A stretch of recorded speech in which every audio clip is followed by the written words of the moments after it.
it is. David versus Goliath. Wayne Evans versus Max Black. Of course, there's obviously a heavy favourite. You can't sit there and ignore that, but it is there.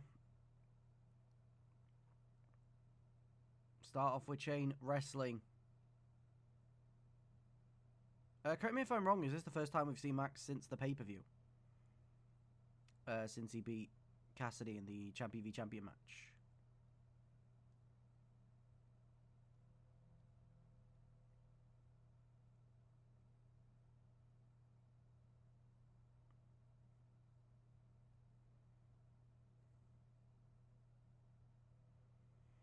Yeah, pretty sure it was.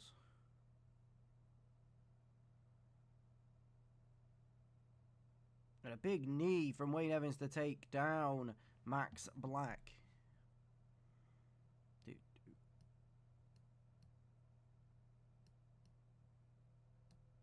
But to be fair, the in-game volume just isn't working anyway. So, oh well. Alright. Wayne already showing up quite comfortably here so far against Max Black. Wayne Evans as well here, trying to prove that he has what it takes to become a main eventer in this company.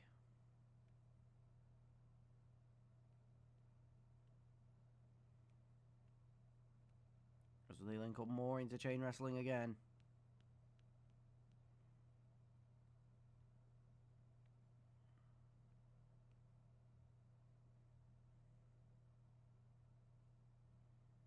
We all know what a dominant force Max can be. And Max pushing Wayne Evans into the corner. A cheap punch from Max Black. And a backbreaker. Into a second. Into a third backbreaker. Onto the tree trunk legs of Max Black. Going for the pin. 1, 2, and a kick out at 2 from Wayne Evans. But Wayne Evans now coming for the roll up here, but a kick out before 1.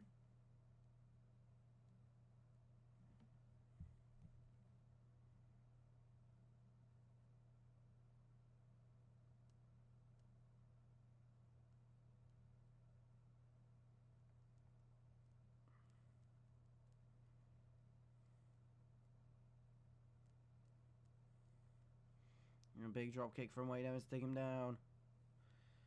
And a huge moonsault from the top rope. Max Black rolling out the way, but he's met with a big punch. Into a clothesline. Into an elbow. Max throws him against the ropes. Into the corner. Dodges out the way. A kick to the face of Max Black. Wayne Evans throwing him against the ropes. Ducking down. Leaping over. Goes for a suplex, but Max catches him. Wayne Evans lifting the big man up. An impressive feat of strength from Wayne Evans. And a chop to the chest of Max Black. Gets an elbow up though. But Wayne Evans dodging out the way. Roll him over into a kick to the face.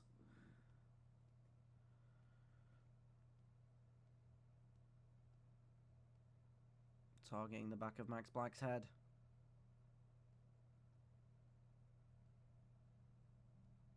Taking a moment to compose himself, lifting Max Black up to his feet. With a nice running, jumping clothesline to take Max down. But Max with a pop-up suplex.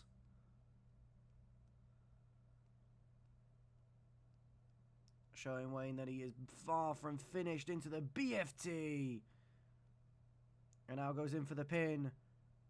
1, 2, 3. Max Black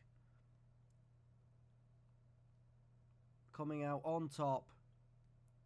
But Wayne Evans having a very good show of just a showcase of ability in that match as well. Actually, surprisingly doing quite well, catching Max Black off a few times. So regardless, maybe he does still have the potential of a main eventer in this company.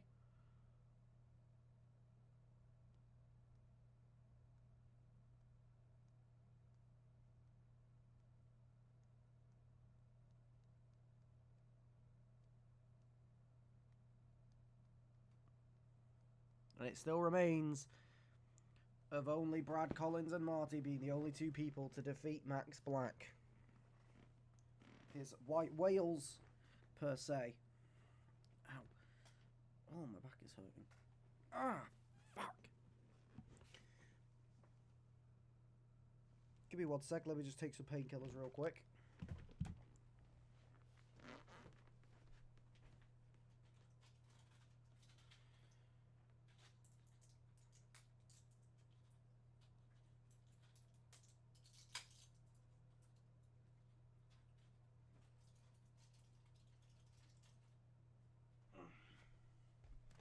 Oh, there we go. DMs, that'd be great. Apathy found a new project. No, Annika Devereaux is Apathy's daughter. Not with Owen, it was apparently a daughter before they had met.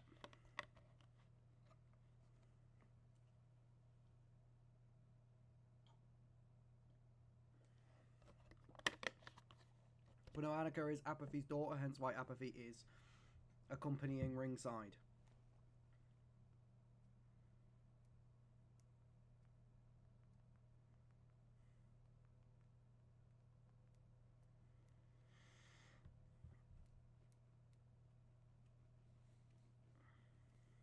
And Roxanne going for a running power slam. It's definitely a difficult debut as well to go against Roxanne, someone who is obviously undefeated so far. But of course, one of the major things is obviously both of her victories coming against Annika's own mother, Apathy. But Annika not letting that get in the way, going for the pin immediately. 1, and a kick out at 1. Annika here trying to do what her mother couldn't. A dragon twist cutter from Roxanne. But both ladies linking into chain wrestling here.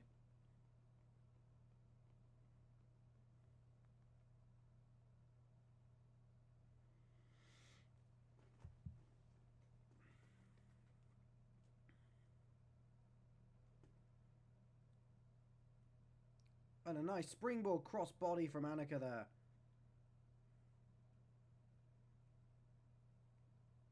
And gets a foot up. Does seem like she's able to get the better of Roxanne so far. And a nice little improvised neck breaker there. More chain wrestling from the two women in the match here. Referee moving out of the way due to Annika being pushed towards the ropes.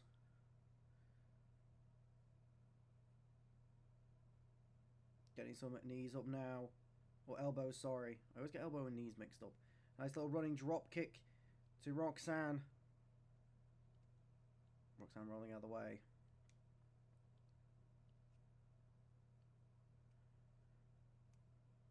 And another running drop kick to Roxanne. Annika really taking the fight to her now.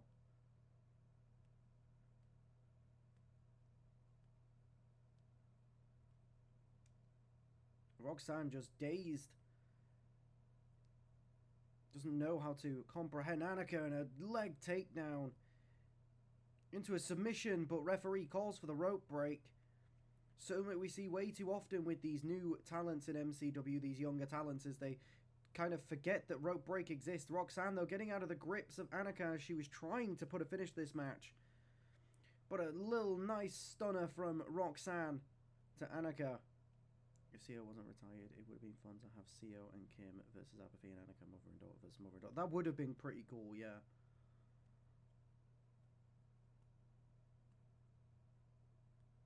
Annika catches the fist, though.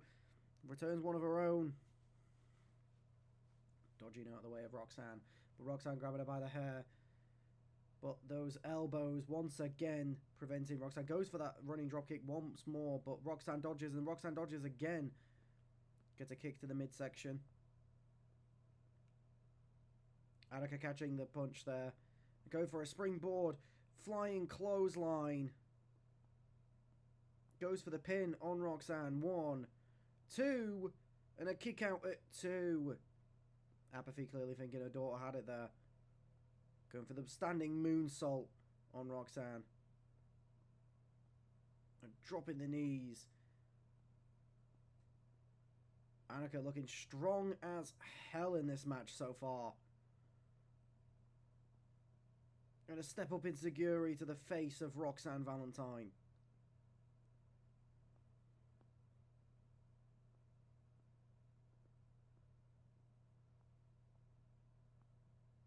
But Roxanne moving slightly out the way there.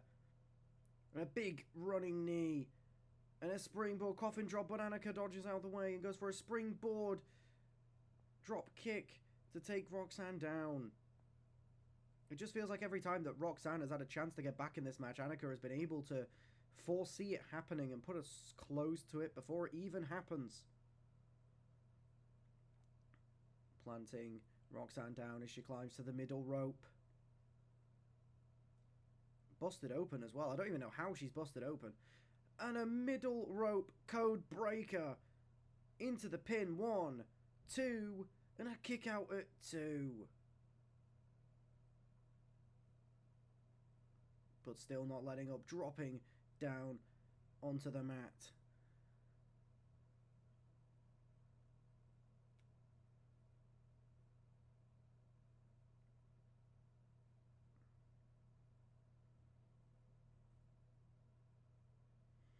Climbing up to the top rope.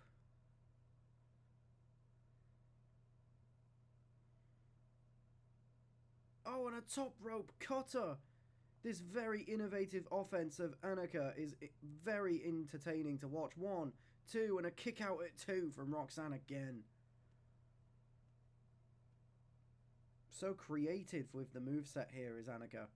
Trying to make her moves as unpredictable as possible for Roxanne, who she's just busted open on the turnbuckle. Roxanne dodging out of the way though. Hoping to get back into this match, dropping her down to the mat.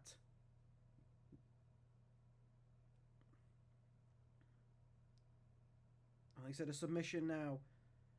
Will Annika tap out? And Annika fighting her way out of it.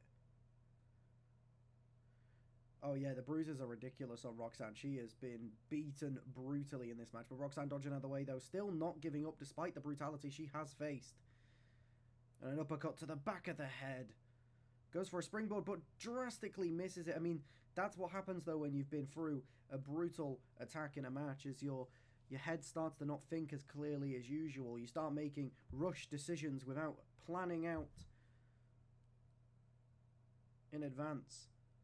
And locking in another submission here. Same one as before. Will it be enough this time? And it was. I didn't see the side of which Annika tapped out, because she clearly tapped out on the other side. But Annika tapped out at the end despite a really brutal dominance for most of the match. Roxanne was able to lock in that submission, which does seem to be one of the more deadly submissions we have in MCW at the moment. As I could be wrong on this, but I believe it's what, that she has used every time to win the matches. Oh no, that's not true. She won the first match by pinfall, if I recall. Just away from her, she looked hella good. Yeah, no, exactly. Like, the loss doesn't stop that Annika looked like an absolute beast in the ring tonight. A very promising debut, despite the loss.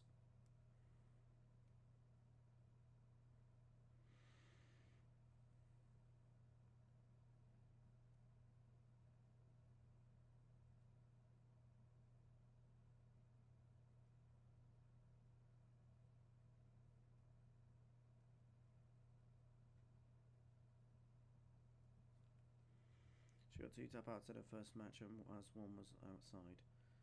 Oh, actually, I thought she won by pin the first time. Did she not pin Apathy right in front of Owen? Or was that submission in front of Owen? No, it would have been. No, it was definitely a pin in the first one. Because it was the whole thing was that Apathy grabbed the ropes.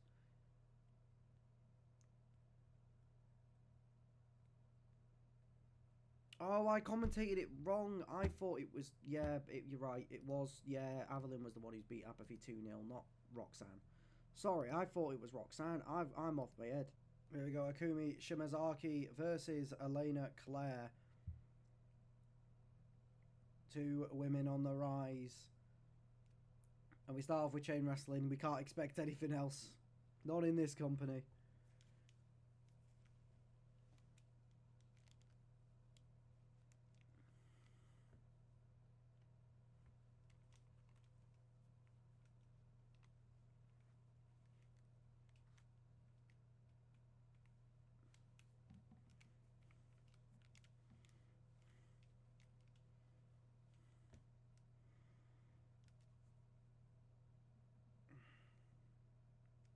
There we go. Still more chain wrestling. It's always difficult to commentate on chain wrestling because, you know, not actually much happens for most of it. Kumi taking it down to the ground now.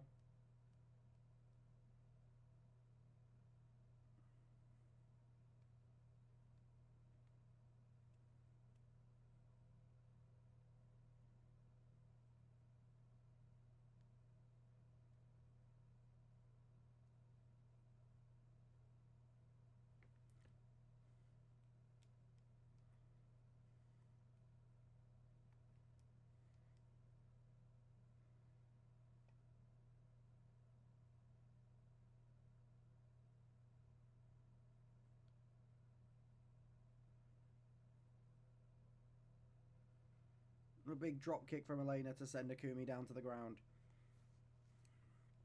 And immediately getting on top and raining down the punches to the head of Akumi.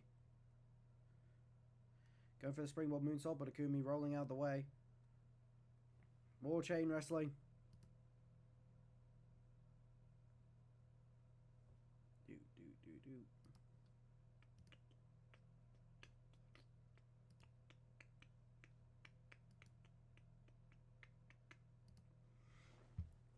Oh, God, my back. Fucking hell. Hurts. Could be throwing up the elbows into Elena's stomach to get her off her. Throwing her towards the ropes. And a pop-up.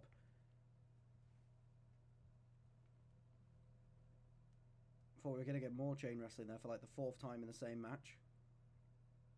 A running drop kick that just about connects to the face of Elena Claire. Dropping the knee on the back of the head.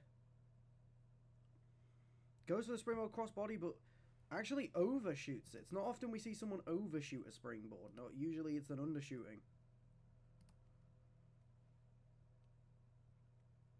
Go with a jumping clothesline. Dropping the legs to the midsection. Into a drop kick. Kumi definitely getting more into this match now. Going for the pinfall. 1, 2, and a kick out at 2 from Elena Claire. It's going to take a lot more to put down the moneymaker, Elena Claire.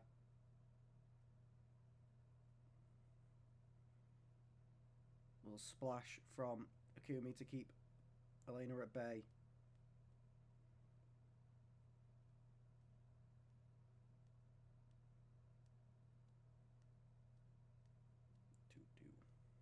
No target in the arm. It's probably not the arm you'd want to target, though. You'd want to target the other one when she, you know, considering she has that spinning back fist that she likes to hit out of absolutely nothing. And caught by Akumi. Slams her down and then goes for the pinfall. 1, 2, and a kick out at 2 from Elena Claire.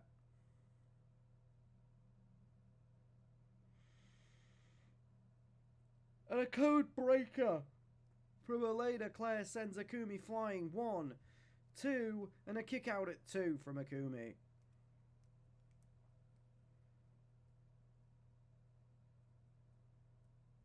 Running towards the ropes, goes for a springboard. Cross body, it lands this time. dropping her down with the elbow. And climbing to the top rope. She gonna go for a swanton bomb? She is, but Elena Claire moving out of the way.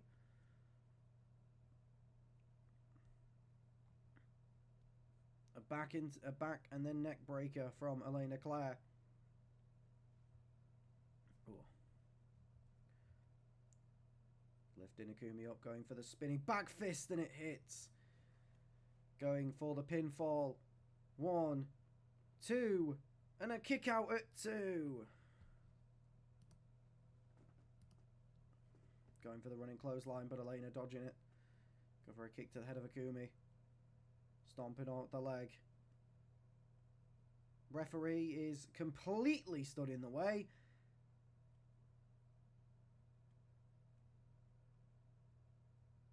John Black is scared of women.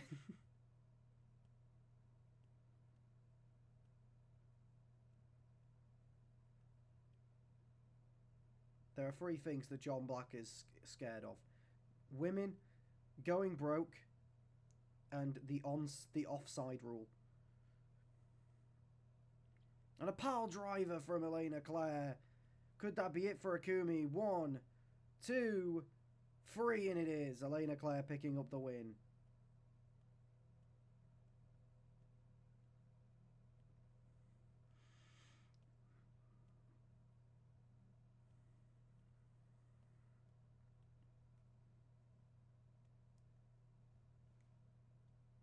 It's not her best match, no, not by her own standard. That's for sure. But, you know, it's a high barrier that she's set. You know?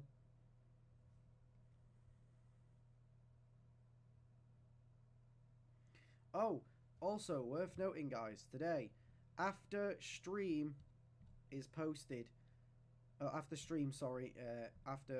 this stream is finished, I will be posting the votes for all the comeuppance matches. It'll be a Google form.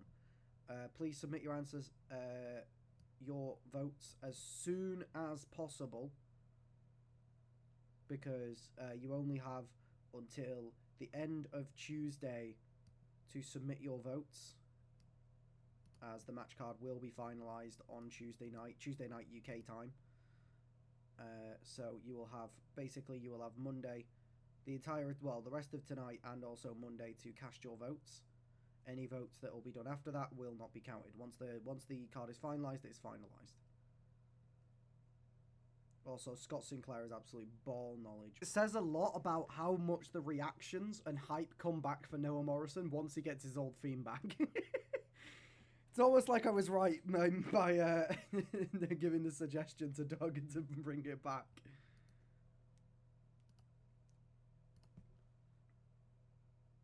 But immediately taking it to the international champion.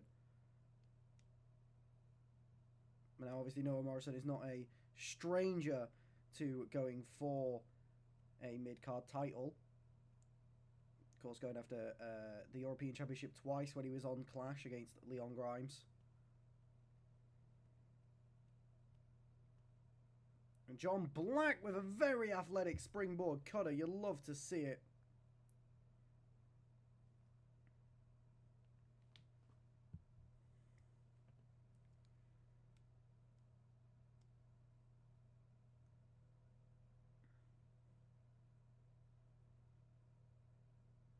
Noah Morrison flung into the corner by John Black. Of course, John Black as well is also accompanied by Olivia Black. And another cutter from John.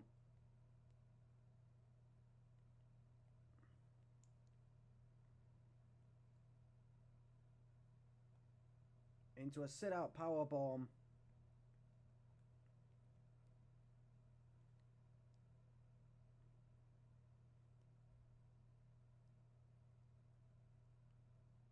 And a lovely side slam from high up.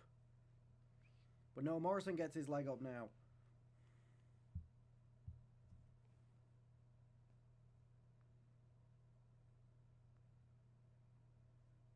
And a splash from Noah Morrison.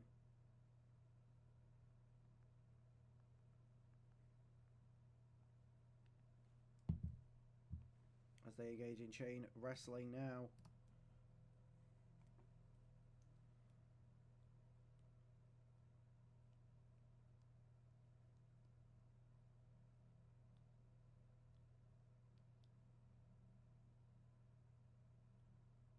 1, 2, and a kick out at 2.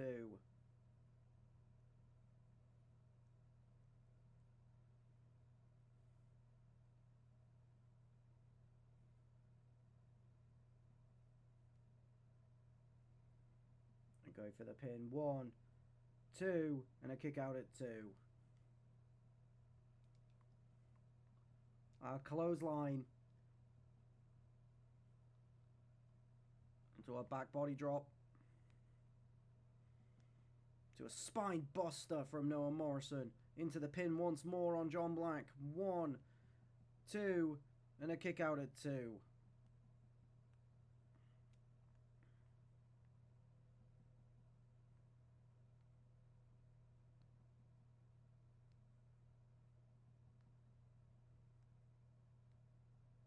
Flinging John's body forwards like it weighs nothing.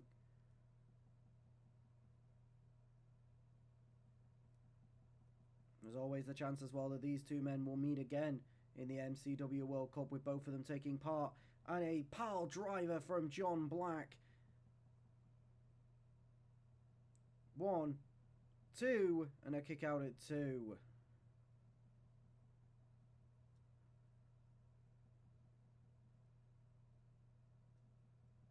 Dragging Noah Morrison to the corner.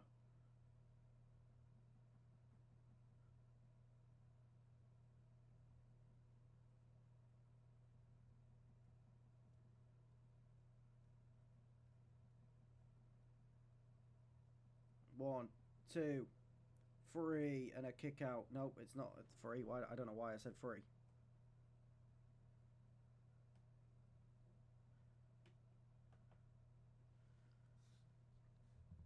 As he gets him high into... Oh, and he's... Never mind, he's asking him to get up. And a slingshot spear from John Black.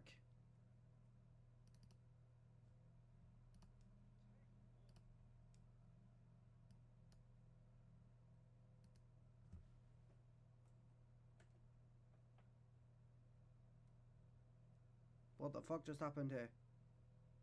Okay. Goes for the pin. 1, 2, and a kick out at 2. Apologies, I don't know what the fuck happened there.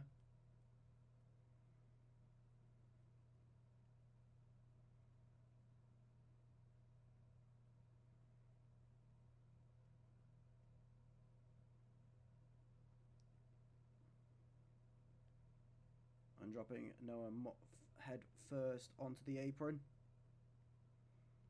Side slam.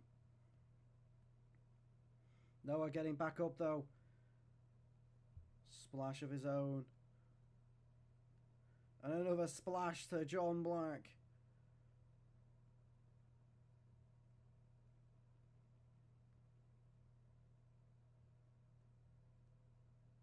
And planting him. Throwing him into the ring now. Noah Morrison going up top.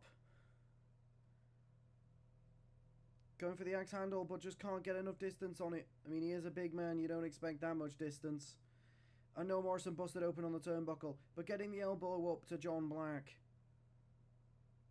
Get him up high and planting him to the mat into the pin. Can Noah Morrison pin the international champion? 1, 2, and a kick out at 2.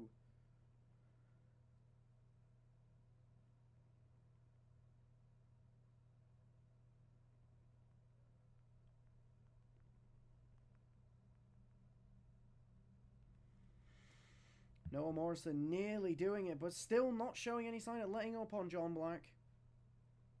I mean, this is a man who's clearly here to show what he can do. Lifting John Black up high. Dropping him. Stomach first onto the mat and dropping the elbow.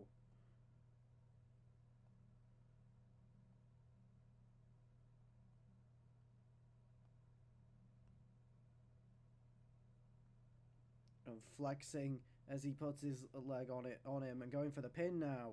1, 2, and a kick out at 2. Clearly trying to learn what he learned off of Leon Grimes, facing him twice by trying to beat John with a normal move. And lifting him up once again into a sit-out powerbomb.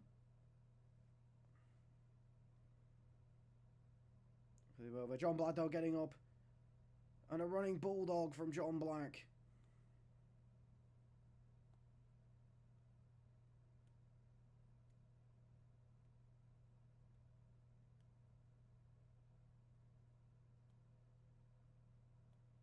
And a huge suplex from John Black. And Noah Morrison with the roll-up on John. 1, 2, and a kick out at 2. Noah Morrison nearly stole it from John Black using his own method. At that point, you have to assume that even John Black would just have a little bit more respect for the New Zealander. Of the audacity as he stalks John Black, trying to put an end to this match here. And plants him on the mat once more into another pin. Could this be it? Could he do the unthinkable? 1, 2, and a kick out at 2 from John again. John is battered and bruised.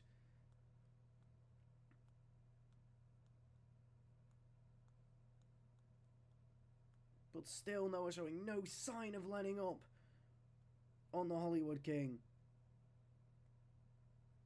Flinging him into the corner.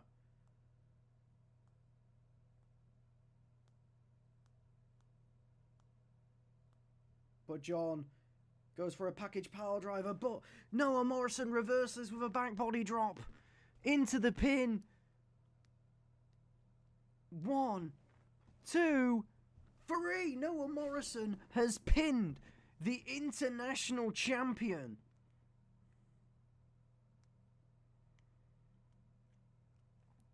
Noah Morrison has shocked the world.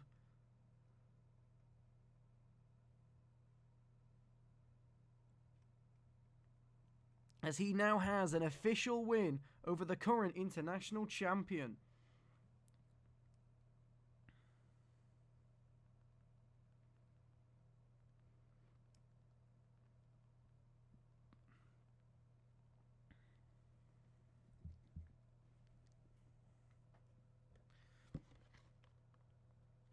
Yeah, he won by a normal move, but to be fair, John, you do have to see it from the perspective of he hit like 6 finishers, signatures on John that match. Like, he hit a lot.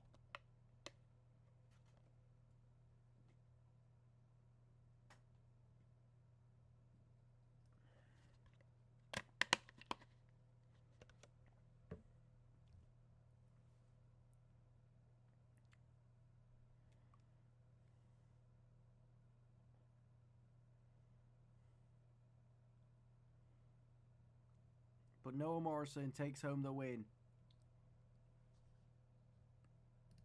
against international champion John Black.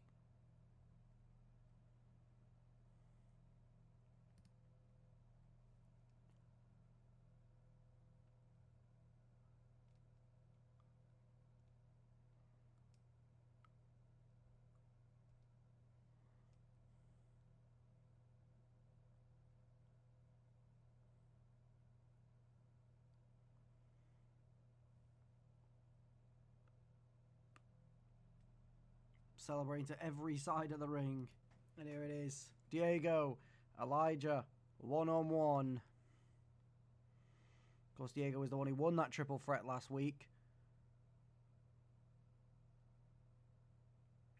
And Elijah desperate for a win here tonight. Taking Diego down. Diego with a Hurricane Rana.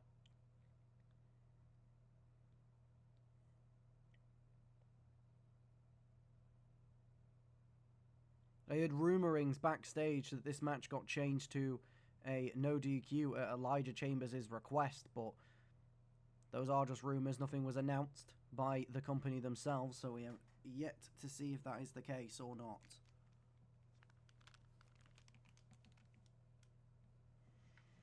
And Elijah with a backdrop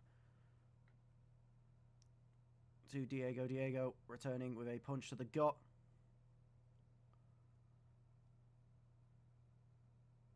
Taking him down with a kick to the chest of Elijah Chambers.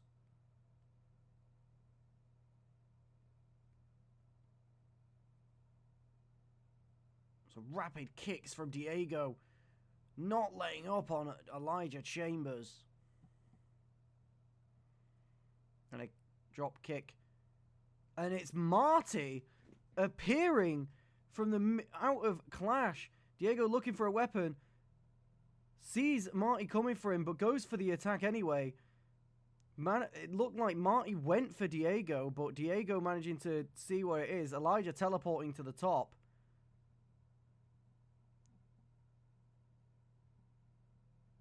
But Marty just walking off.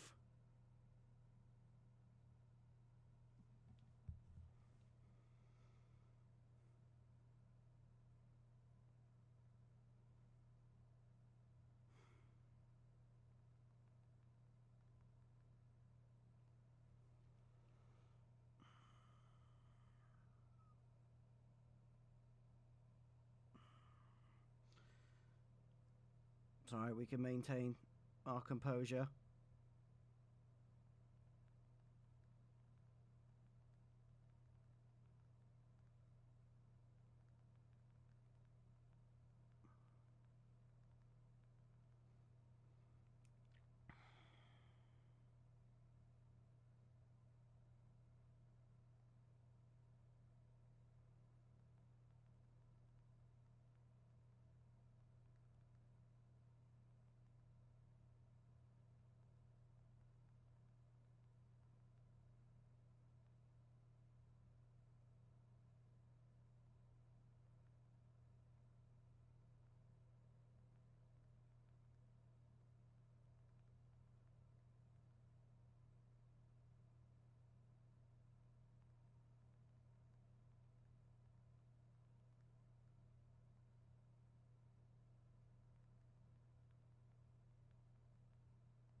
Sorry, I'm still here. I'm pissed off, so I'm trying to fucking...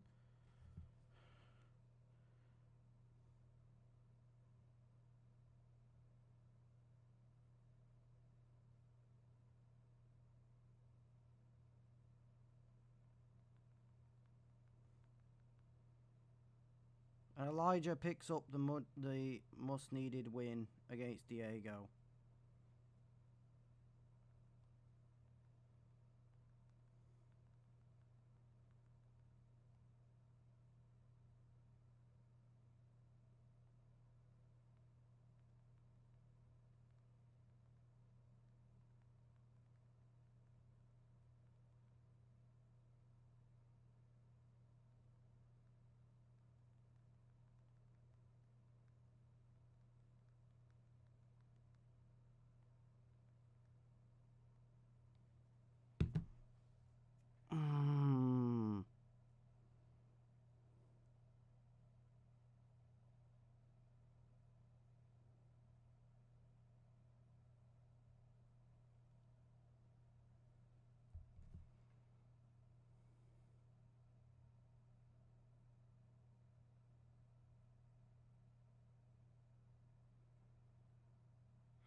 So as you can see after the ending, obviously, Marty tried to come out and attack Diego in the middle of their match, in the middle of the Elijah Chambers match that he had.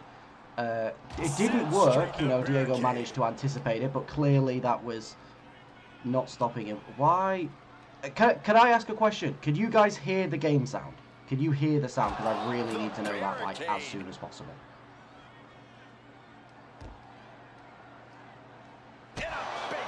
Okay, good.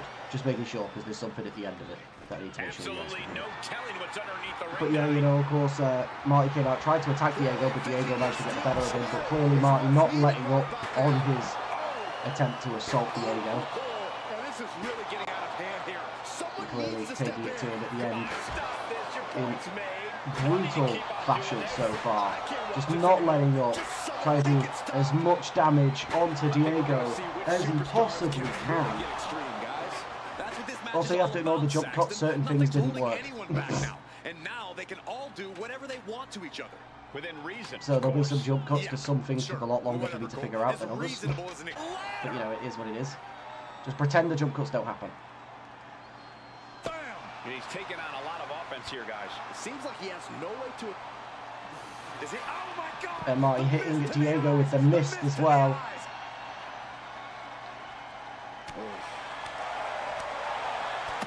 And just still just not leaving anything to imagination.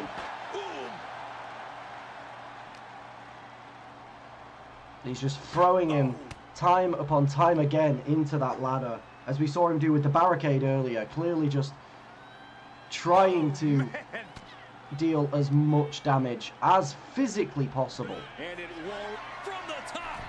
I had to put it there because it took me forever, but the moonsault through the ladder got all glitched, but it is what it is. Still getting there. But Diego managing to show a little bit of fight, trying to do what he can, getting a super kick in, and throwing it into the barricade like he did as Marty did to him, and a code breaker. And Diego trying to get even just a sliver of the pain that Marty got off him. As he gets to the table, notices Marty getting back up, goes top rope. Marty is kind of anticipating, gets too close to the point where Diego can't really jump. It's a little standoff between the two for Diego. It gets in range of Diego, but he rolls out the way.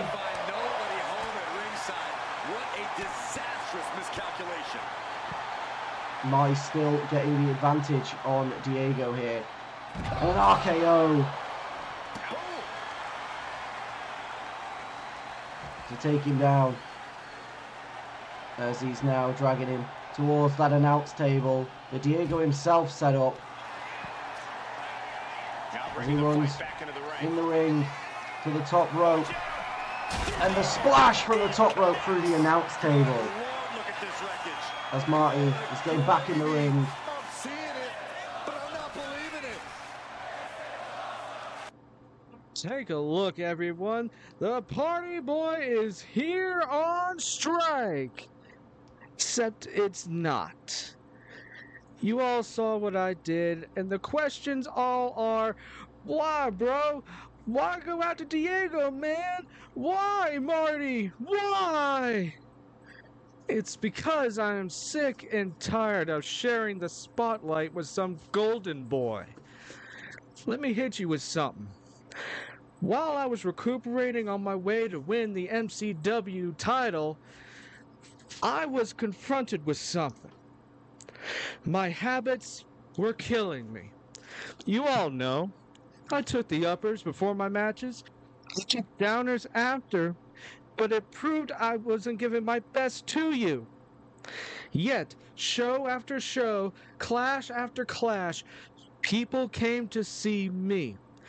You all came to see me, and I gave you my best. And it turns out, I'm actually good at this wrestling thing. And after I got the gold, I decided I would start to take less and less until I fought Cass. And I decided, then I will be the best I can be.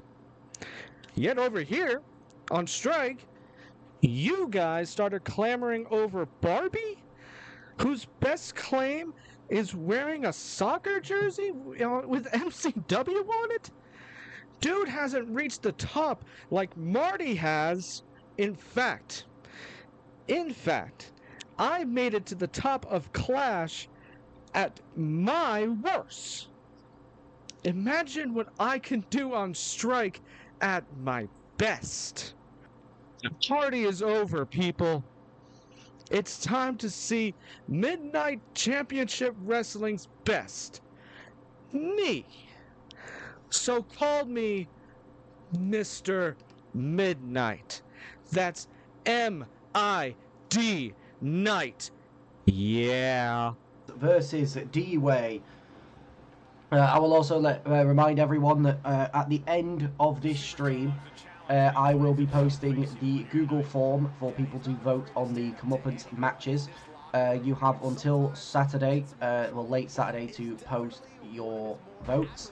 Anything that is made past late Saturday UK time will not be counted, because I will obviously need a bit of time to actually make the graphics for Sunday's stream of the actual match card once it's fully voted on. So, but every single match is pretty much in some semblance being decided by you guys.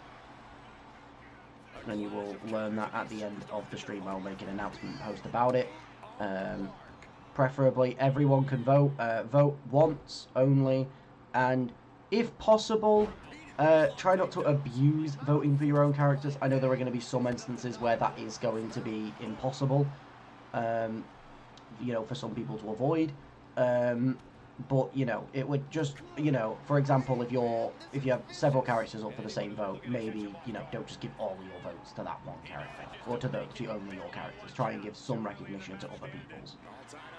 Fucking hell, my back. Oh, sorry, my back is killing me. Oh. So that would be fantastic if everyone could remember that. And of course, as well, we're going to start, you know, in the few days after, leading up to and after comeuppance, we're going to start announcing some World Cup groups as well, and stuff like that. I will also make a post explaining the World Cup rules fully as well, because it's a bit more of a complex tournament that may confuse people at first.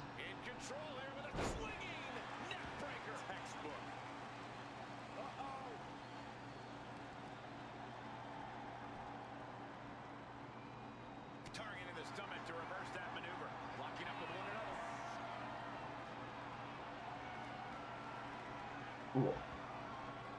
So much force there. Looks like he just got rocked there. And Brad Collins sending D-Way straight to the mat.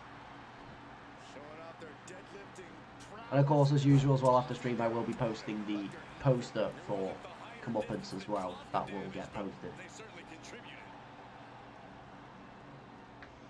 And I will also try and have both of Strike and Clash's uploads done tonight as well, because I'll be up long enough that I should be able to get them rendered and uploaded. D-Way slipping out of the grip of Brad Collins. Shot right to the gut. He's able to counter. And of course, this is a big opportunity as well for D-Way, going against a former world champion here. Again, you know, of course, Brad Collins, who beat Max Black for, well, the world championship, and then obviously it was traded when he was moved to Strike, and he was the MCW All-Star champion, and he held that until he lost it back to Max Black. But Brad Collins has been a mainstay since the first show, and has been a top star pretty much ever since. Now, of course, one of the other things he also did as well is he also got into the... Oh, and a roll-up from D-Way here to steal the win. One, kick out at one. Of course, one of the other things as well that Brad Collins did achieve is he reached the finals of the Ruler of the Ring tournament. Of course, he did lose the final to LJ Freeman. But until then, he was there. Oh, that was just malicious. Wow, insulting. That's going to fire you up with anger. Oh, that hurt to the spine. Picking the spot. Oh, stop to the tummy. Tummy? Oh, kick finds it. A step up in Zaguri from Brad Collins. But D-Way managing to floor the big man again. D-Way's definitely shown a bit of an impressive fight against someone as big of a star as Brad Collins. As both men exchanging blows, we don't see this much in MCW.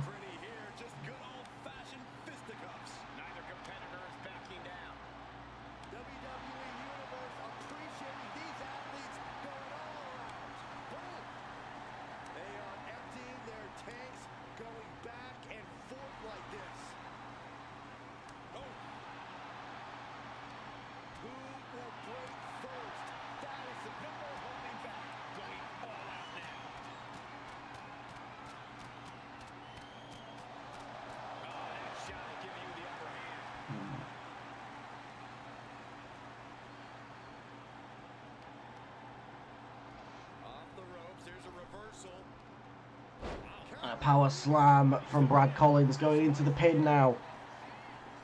One. And a kick out at one from D-Way.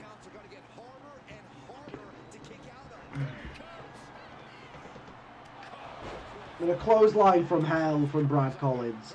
1, 2, and a kick out at 2 from D-Way. Still not enough to put him down. He calls himself the Future. And how much can he solidify that future here tonight against someone of Brad Collins' caliber? Planting face first into the mat. Into a cocky style pin. 1, 2, 3. And Brad Collins picks up the win against D-Way. But D-Way did have definitely a valiant effort for the first half of that match.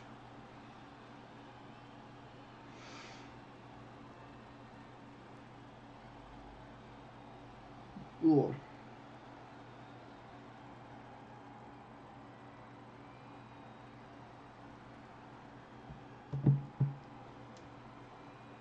Brad Collins clearly didn't care too much for the impressive showing of DUA, and if anything, maybe he felt a bit disrespected, hence the disrespect of his own, to pin DUA in such humiliating fashion by barely even trying.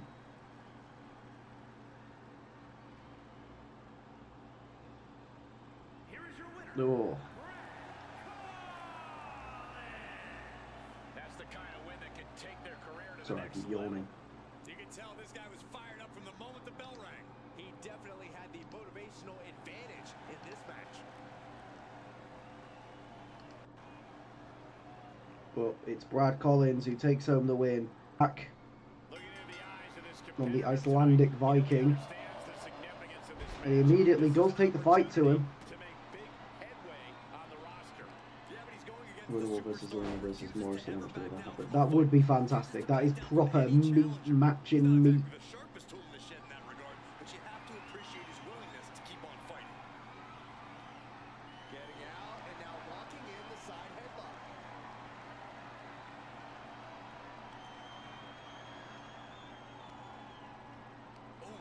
Getting the headlock in now. Heavy on her. So precise with the super kick. But Ryan Ross managing to get his way out of it. Oh, yikes. A stomp to the guts. Strong kick. My goodness. Launching like a predator with wounded prey. He's as good as done here.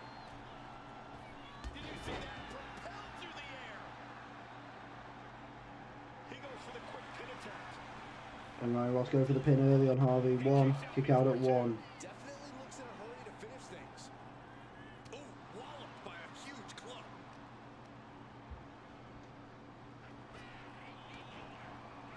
Oh, jarring back elbow. Taking Ryan Ross down. Lifting him up high. We're going to drop him right onto the mat, stomach first. An unyielding showing of authority, no two ways about it. And he is directed into the corner. Gotta hurt, making the arm. Targeting the arm of Ryan Ross now. Going into the corner. And doing it once again. No other way to say it, guys.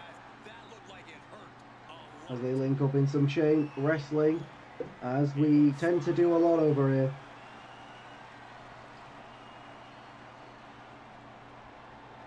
And Ryan Ross managing to get the better of Harvey on Earth in the strength department. That's quite surprising.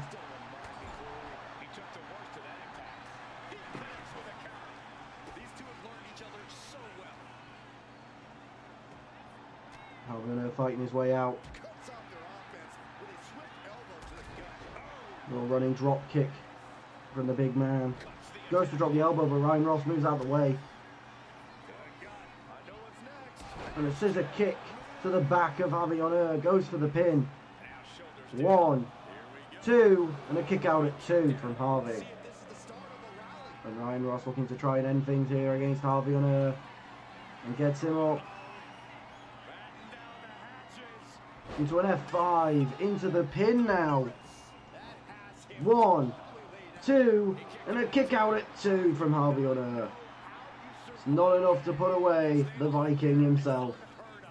Listen, that should have ended things. Alberto reverses, throwing Ryan Ross against the ropes. He's losing some faith in himself. But Ryan Ross with a enziguri to put down the big man once again. Pin drop. I've been waiting to see that. Ryan Ross looking quite comfortable in this match against Harvey so far, which is interesting considering how much he struggled the first time he faced him. Harvey tripping the legs up of Ryan though. And Ryan once again being the one to get the better of him in the situation. So a Samoan drop. He is completely focused on the task at hand here. He knows that this is But Harvey now once again striking when Ryan Ross isn't expecting it. But Ryan Ross dodging. And a suplex from Ryan. Both these two men putting on impressive back and forth against each other here. Ryan Ross waiting for Harvey to get back to his feet. And a Superman punch. But Harvey with the quick knee up. And a big clothesline to take Ryan Ross down. jump starts his comeback. goes for a running power slam into the pin on Ryan. 1. And a kick out at 1 from Ryan Ross.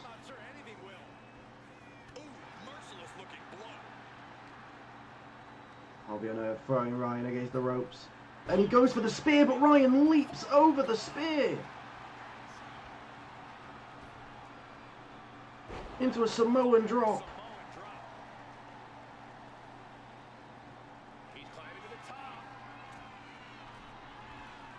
Ryan Ross climbs high, goes for the splash, but Harvey moves out the way.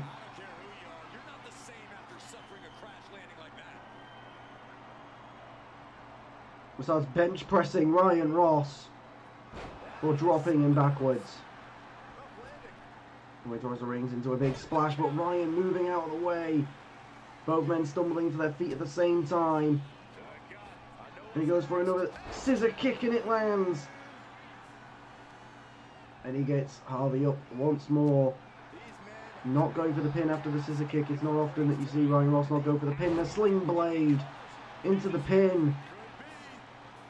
1, 2, 3. Ryan Ross picks up the win on Harvey O'Neill in shocking fashion. It was that moment of being able to leapfrog the spear from Harvey that I think guaranteed this win for Ryan Ross.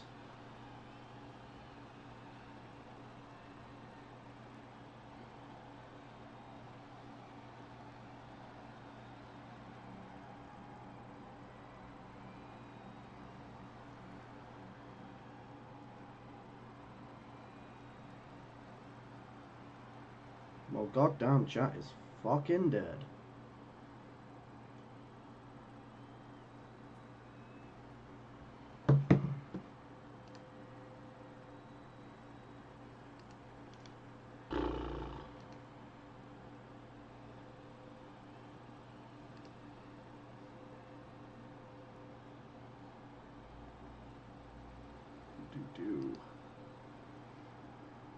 I don't remember what matches are next. My head's all over the place.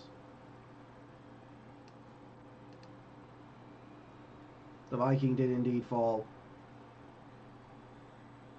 to Ryan Ross of all people as well. I've heard he's been on quite a poor run lately. But to be fair, he did get a win over Kim Min-ji in his last match, and now he's got the win over Harvey O'Neill. Maybe fortunes are turning around for Ryan Ross.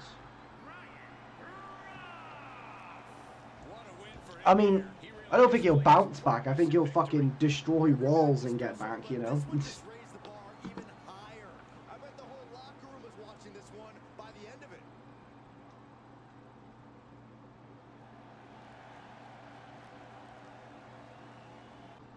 Rue Van Gerten, Emily Hamilton. Yeah, basically, Ryan Ross looked really strong for most of the match, and then Harvey O'Neill went for a spear, but Ryan Ross leapfrogged it, and then Ryan Ross just, like, was pretty dominant after that fact as well. It was, like, quite a... It was a very good back and forth for the beginning, and then, like, the second half was pretty much all Ryan. Emily Hamilton taking it straight to Rue Van Gerten.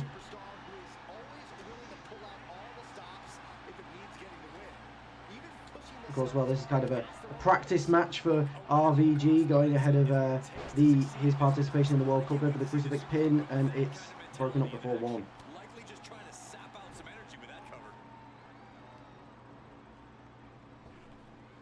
Ruben goes for it, but Emily Hamilton's just moving way too fast for him to even catch her.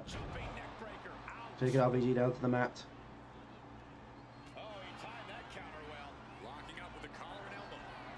They link up in chain wrestling.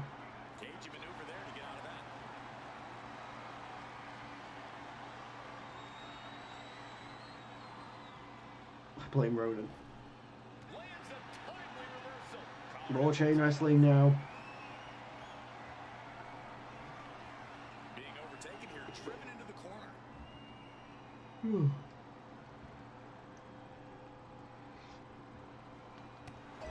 Leading her into the corner now.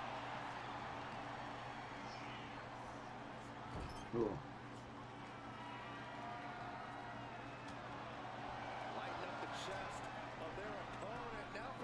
And a great little move from Emily Hamilton there.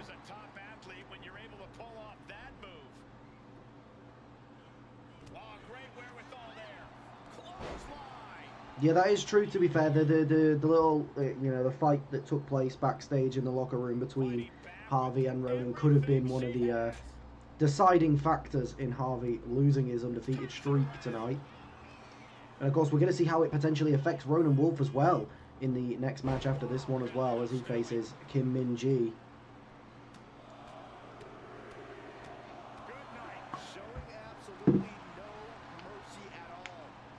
Which, you know, is another David versus Goliath, but, you know, we do love a David versus Goliath here. One of them things that just throws the talent off again. I mean, it has to. I mean, at the end of the day, you're getting attacked from backstage when you're not even prepared for it. Like, it's going to have some mental effect. You know, I mean, we said a similar thing last week with Diego getting up a rare loss against Elijah, and Elijah managing to turn his fortunes around and picking up the win.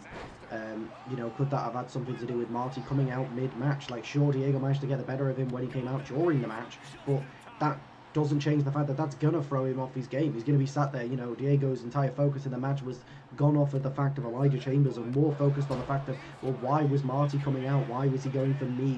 What did I do? Like, you know, clearly not understanding. And of course, we got Marty's explanation of it here tonight as well, you know, in that promo after he brutally beat down Diego. I mean, of course, Diego had the moment where he looked like he was going to come back into it, you know, hitting that code breaker and trying to get, you know, setting up for Marty to go through the table, but Marty was still able to get the better of him. Of course, that's to be expected. Of course, Diego just came off the back of a match against Elijah Chambers, and Marty is as fresh as they come. You know, he's not been seen in over a month. He's not, you know, he's had all that time to rest. He had no match that he had to focus on. And the ankle lock locked in by RVG on Emily Hamilton here.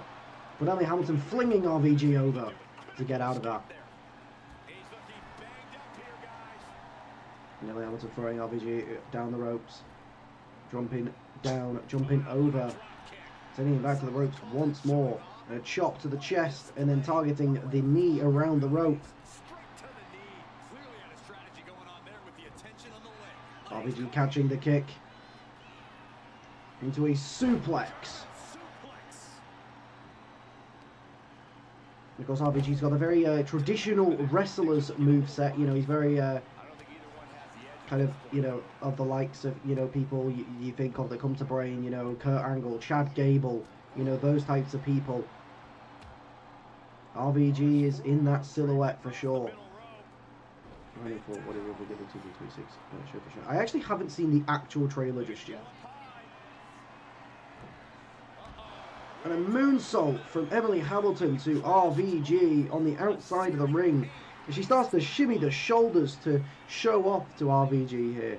Clearly she is starting to feel herself a lot more since this uptick of form since she arrived on Clash. And when Hamilton tapped out all, it's everything great to see her growth. It is true. And a nice Hurricane Rana from Emily Hamilton there. Hamilton proving that she is the HBK for her team. I disagree. I think both of them are big stars. I think, you know, you gotta, you know, they've got in different scenes. That's the thing. You know, Apathy's a lot more focused on tag stuff right now. Emily Hamilton's gone solo. It's like you're comparing two completely different divisions. Like, you know, it's an unfair comparison.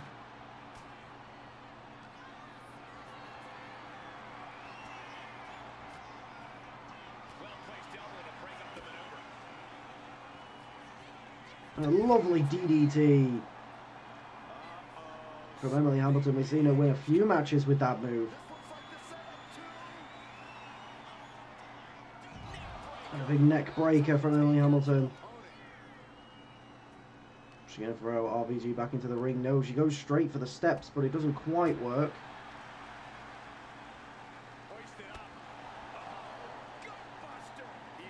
I was having talking about the showcase mode though for 2K26. I had a conversation with John earlier where we had disagreeing points. So basically, John hates the fact that the showcase mode, you can play the last gauntlet and unlock all of the matches, all of the rewards, sorry, without playing through the showcase. He hates that change. I've said that I think it's great because I understand where John's argument came from, because John was basically saying that, you know, it takes away the purpose of playing showcase mode, because, you know, you're not getting the rewards, and people can just play the end match and skip, you know, the showcase. I, however, am of the belief that I think it gives more purpose to showcase, because I think that regardless of whether people care or not. Oh, hang on, Emily Hamilton locking in the submission of her own here. But RBG getting out of it. But no, my thing is that, like, I think that and a huge European uppercut from RBG into the pin. 1, 2, 3. He manages to pick up the win last second from a European uppercut out of nowhere. For me, I think it's the fact that I know people use slider settings to win the goal in like 5 minutes. Yeah, I agree with you, but the thing is, I don't care about that because the people that are doing that are not the ones that, even if they had to play through the entire showcase mode anyway, they would not be paying attention or really trying. They'd be trying to get through every match as quickly as possible anyways. Like, showcase mode isn't for those people that are just getting through it just to get the rewards. Showcase mode is for the people like, you know, me, and, you know, I'm assuming you, John, who, you know, will actually take the time to enjoy the matches, you know, and play through it. Whereas if you're making it so the rewards can be earned in the final match, the only people that will be playing the showcase mode are the people that actually care about the showcase, which inherently is the purpose of the showcase. The purpose of the showcase is to showcase. It's supposed to have people care about the matches of the wrestler they're showcasing. You know, when you put rewards on the line, I don't think that people really care about that. Apparently there's 2 matches they haven't revealed yet. The WrestlePalooza Tag Match and Night of Champions 2009. Well, to be fair, you're saying that there's no Hardy match in the showcase. If there's the 2009 Night of Champions is Hardy. That is Jeff Hardy versus CM Punk. So there's actually no other match it can be. CM Punk didn't double book on that. Right? It was CM Punk versus Jeff Hardy. So.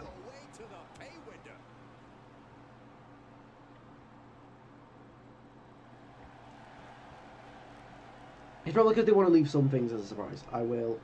I'm not the biggest. Ronan Wolf.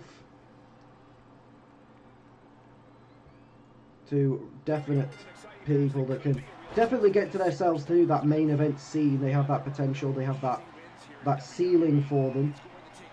Of course, Ronan Wolf actually challenging for the World Championship once when Marty was the reigning champion. And of course, Kim Min-ji as well, you know, has her own kind of championship relations based on the fact that her own very own father is the current MCW World Champion.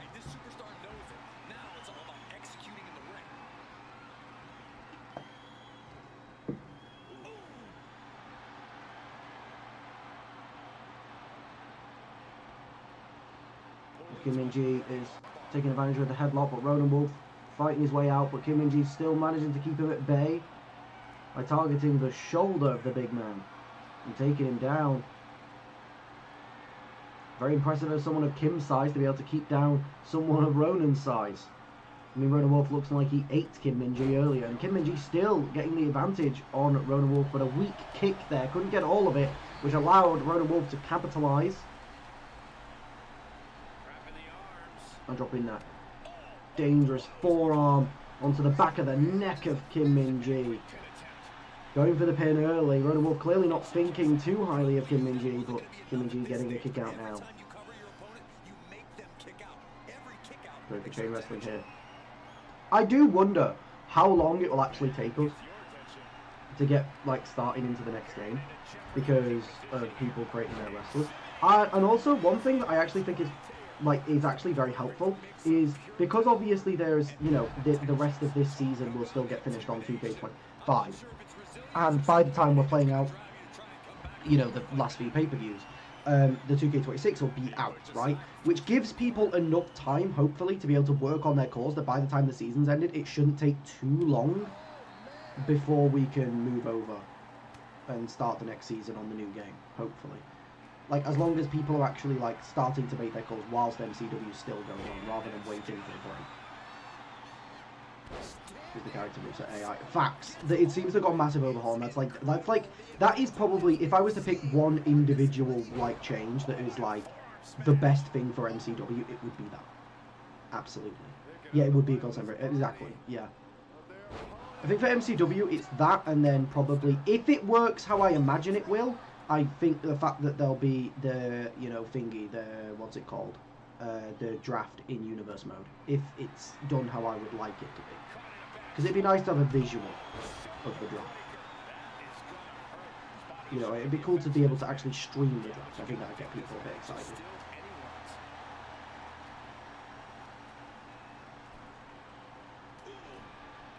And Kim Min-ji really taking the fight to Ronan Wolf here. Got him dazed on the outside of the ring. And a Canadian Destroyer. But Ronan Wolf getting the leg up now. But Kim Min-ji still taking the fight to Ronan Wolf.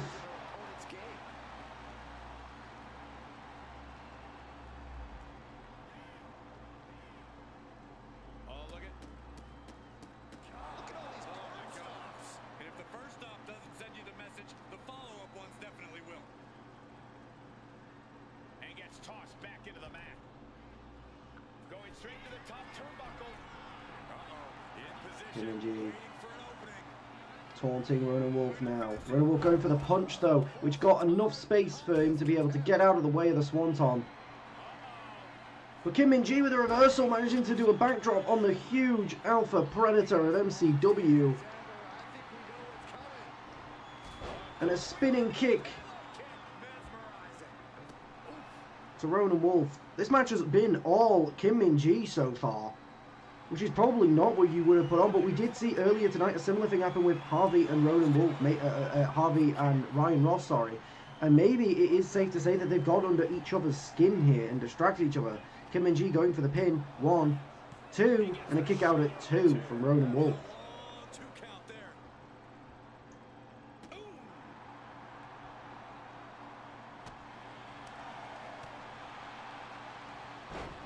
And a snapmare into a kick across the back of Ronan Wolf.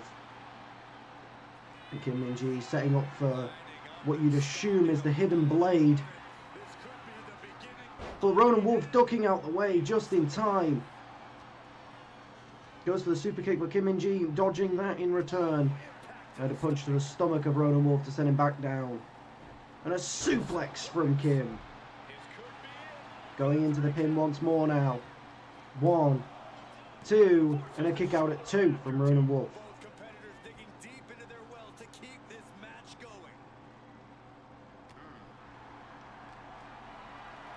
And Ronan Wolf now got Kim on his shoulders into a stomach buster, gut buster. I mean, he's got her up into a powerbomb position. Targeting the leg. Oh, you know what will also be sick actually for MCW? What will also be one of the better ones? Is if that TV camera thing actually works. That would be sick. If that works properly, that would be fucking phenomenal for MCW, I reckon. Look at this assault.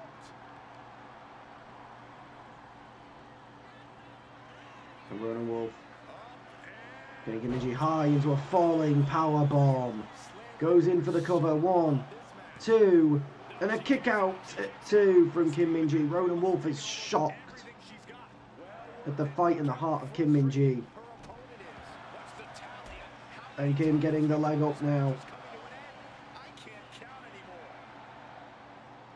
Ronan Wolf staggering to his feet here. Catches the leg of Kim Min-ji. It's a big forearm. Goes to throw against the ropes. Drops down below. He gets into a frontwards driver. Picks her up from the mat now. Once more throwing against the ropes. And a spear from Ronan Wolf into the pin. 1, 2, 3. Ronan Wolf picking up the win. Clearly a message to Harvey as well, showing that, you know, he's not as put off. But, I mean, he can say that he's not put off because he got the win. But, I mean, we all saw that most of that match was Kim Min-ji, who you could definitely make a strong case deserved the win.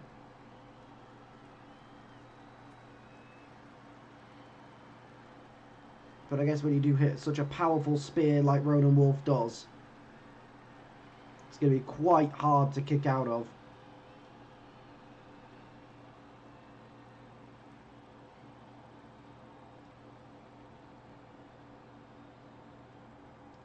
It does show how resilient Ronan can be. He's never truly out for the count. But I would still make the argument that I do think that Kim was the one who should deserve the win there.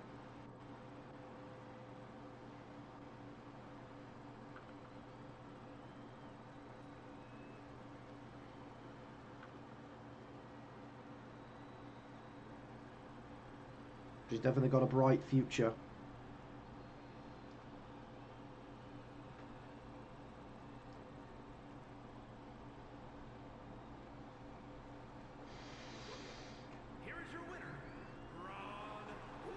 Ooh. I can't imagine a world in which they're not proud of that win.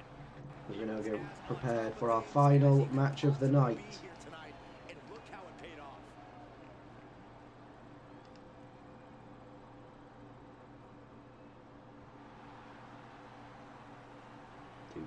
Entrance theme for the Fallen. Oh, clearly under the guise of Henry King, because this theme is made by the same artist. And a huge springboard sling blade from MD Silver to take down both members of the Fallen. Big hurricane runner from Jack Collins. Reagan Knight fighting her way out of MD Silver's grip. And this is truly a battle here. This is probably a battle of what you could maybe safely say is the top two tag teams currently in MCW. One, and a kick out at one. Brad, so when I tested it, the timing works so much better with the trios entrance as well. So just bear that in mind. It'll look even better when you can actually see that happen. Working around from Reagan Knight. As it is so far the Fallen that are standing tall over the tag champs. Of course, the tag titles are not on the line, but it is still a big deal for the Fallen to be able to pick up a win here. A huge running axe handle from Francis Sharp. And a huge power bomb to Jack Collins. MD Silver trying to take the fight to Reagan before she can bring the weapon in. Does successfully do it. Combination of strikes to hopefully take down Reagan Knight on the edge of the ring. Oh yeah, by the way, the thing we talked about, I'm all good now. It's being taken care of. Oh, the thing in your real life, you mean?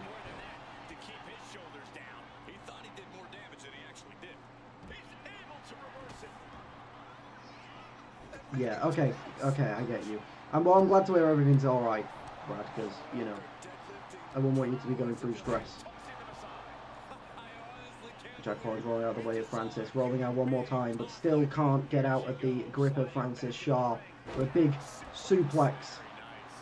And a suplex from MD Silver as well, as it's now the tag champ standing tall in the match.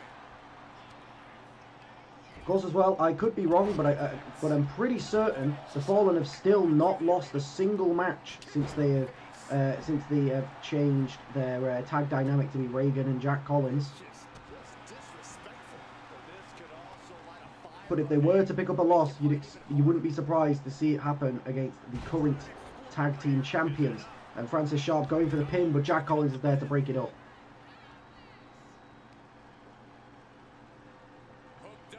And a driver from Jack Collins. A Michinoku driver as well. See, I'm learning the names of moves now as well. I've been working on that. And Francis Sharp taking the kendo stick off of Reagan and hitting her stomach first into it. But Jack Collins with a spin kick to the head.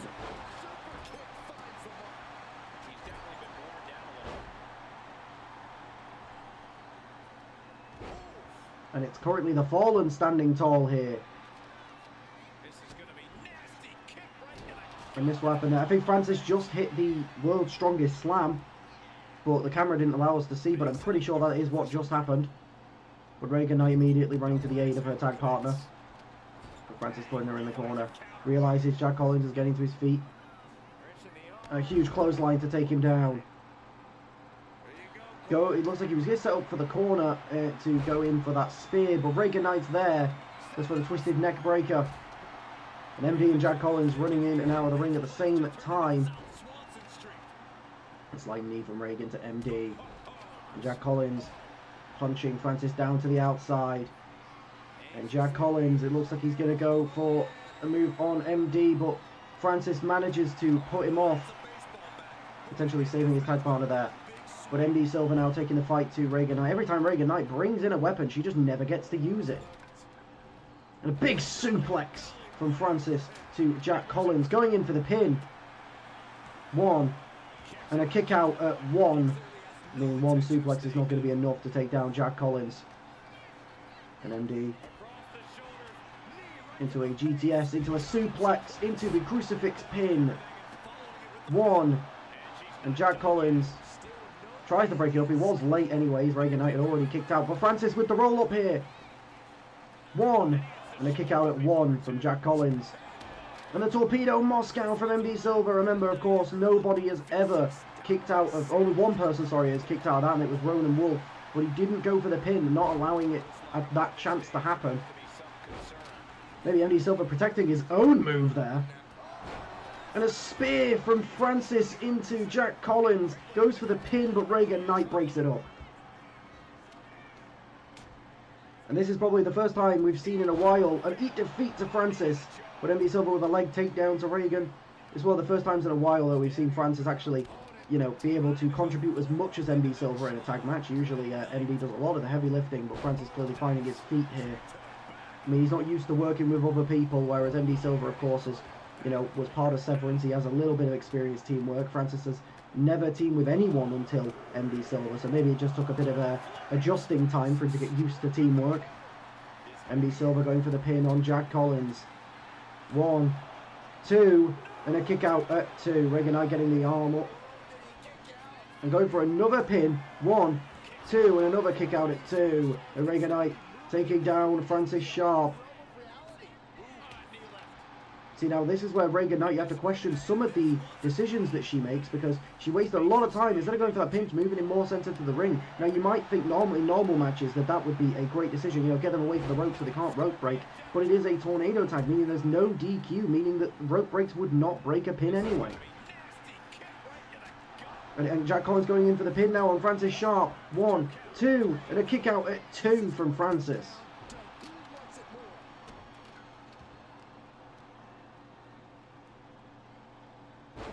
Francis Sharp getting Jack Collins up high. But Jack getting out of the grip. Reagan Knight going for the pin on MD Silver after brutalizing him with the kendo stick. 1, 2, and a kick out at 2. But now Jack Collins going for the pin on Francis. 1, 2, and a kick out at 2 again.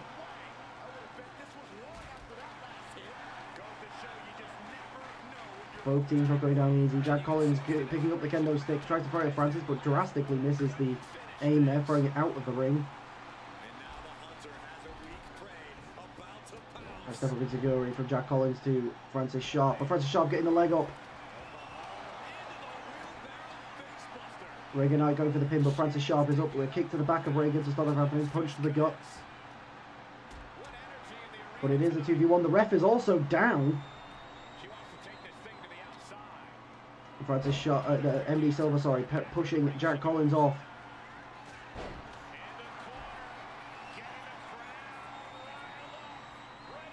MD Silver with the Torpedo Moscow on Jack Collins. And that would maybe be someone that would win in the match, but the referee is still down. Carrying the body, but Reagan Knight blocking the way. Caught the kick. Francis caught the kick of Reagan Knight, but Reagan Knight with... And then a power bomb into a knee from Jack Collins, but Reagan Knight going for the pin now. 1, and a kick out at 1. Obviously a slow count from the ref, who's injured from being knocked down. MD Silver going for the pin now, but Reagan Knight breaks it up immediately. And a spear from Francis. Going into the pin now. And a series of kicks to keep Jack Collins distracted. 1, and a kick out at 1 from Reagan Knight.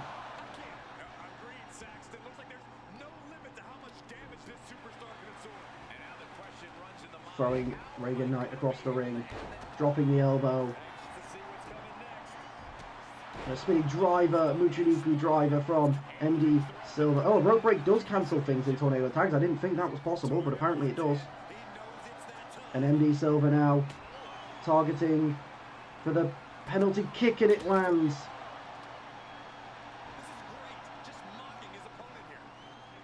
Francis goading Reagan Knight. The tag champ stand tall.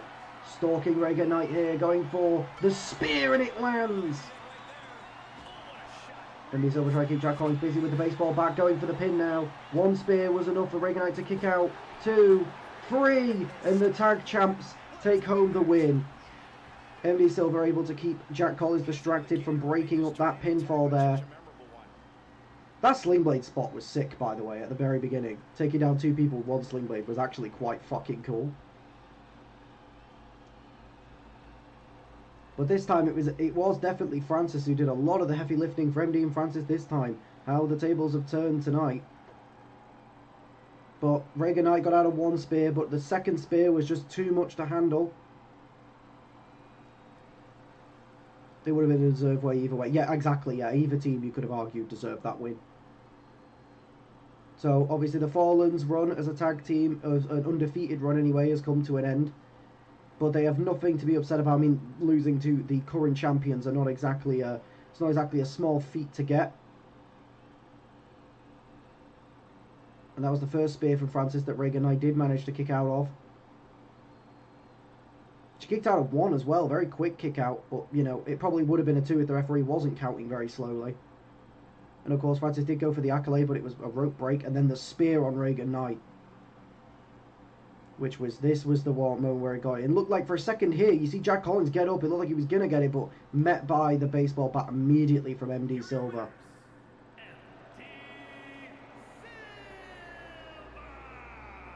As they celebrate in the ring. Obviously tag titles were on the line, but it's performances like that that show why they are the champs.